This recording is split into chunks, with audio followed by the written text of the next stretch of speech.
చాలా బలంగా చెప్పుకోవాలి. మేము కళాకారులమని చెప్పుతున్న వాళ్ళు తెలంగాణ ఉద్యమంలో రేవంత్ రెడ్డి లేడు. తెలంగాణ ఉద్యమం కోసం రేవంత్ రెడ్డికి ఏం తెలియదు అని మాట్లాడుతున్న వాళ్లకు ఒక మనవి చేస్తాను. మీరు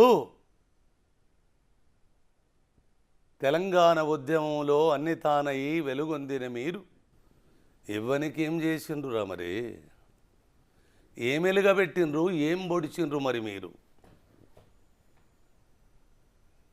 100 కోట్ల చండీ యాగం మన సొంత ఆస్తిగా చేసుకున్నాం కదా. నిన్న సెక్రటేరియట్లో చేసిన సభకు మీ చండీ యాగము తూకము రాగలదా?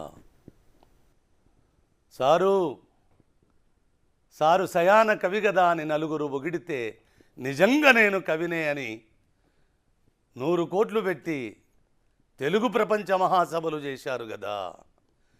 నిన్నటి 9 మందికి గట్టిన పట్టాభిషేకం ముందు నువ్వు 1000 మంది కవులను పిలిచి వేదికల మీద ఊరేగిన కాలము నిన్నటి దాని మీద మోకరిల్లగలదా? మోకరిల్లిన తూకం రాగలదా?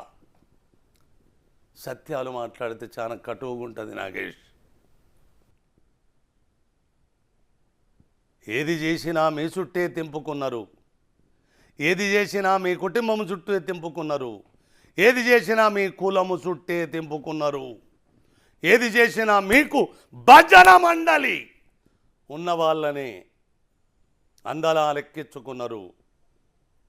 మరి నిన్నటి 9 మందికి ముఖ్యమంత్రికి ఏమి చుట్టరికం ఉన్నది? కులమా? కాదే. 1948లో దాడిలో రజాకాళ్ళ చేత నిర్దాక్ష్యంగా చంపబడ్డ బండి యాదగిరిని ఎవ్వడరా గుర్తుపెట్టుకున్నది? మీరు ఉద్యమంలో ఉన్నారు కదా, ఉద్యమాలకు మీరే ఊపిరి పోచిండ్రు కదా, మీ నుంచే ఉద్యమాలు పుట్టినాయి కదా. బండి యాదగిరిని గుర్తుపెట్టుకున్న వాళ్ళెవర్రా?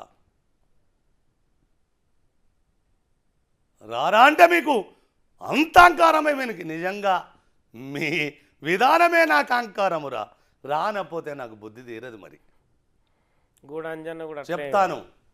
వస్తున్నా పక్షవాతం వచ్చి నేల మీద పడిపోయి ప్రాణాలను అరిచేతుల పట్టుకొని 3 ఏళ్ళు అల్లాడిన మా గూడాంజన్న ఒక్కసారి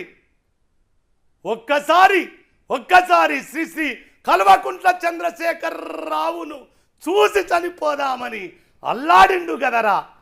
ఏ ఒక్క రోజన్నా కన్నెత్తి చూశారా? పన్నెత్తు పలకరించారా?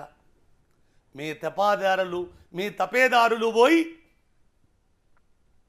నిప్పుల మీద నీళ్లు తల్లినట్టుగా మాట్లాడి ఏదో చేతుల సాటుకు పెట్టి వచ్చినంత మాత్రాన ఆయన జీవితం చల్లబడ్డదా? మీ సారెందుకు రాలేదురా ఆ మహాకవిని చూసేందుకు? ఆ చేతు హిమాచలము తలదిప్పి చూసే గద్దరు, ఒక్కసారి గజ్జగట్టి నేలను దంతే భూతల్లి పులకించిన గద్దరు మరణించక ముందు నీ గేటు కాడ ఎన్ని గంటలు నిలబడ్డాడు? కనీసం వచ్చి పలకరించిన పాపాన పోయిందా?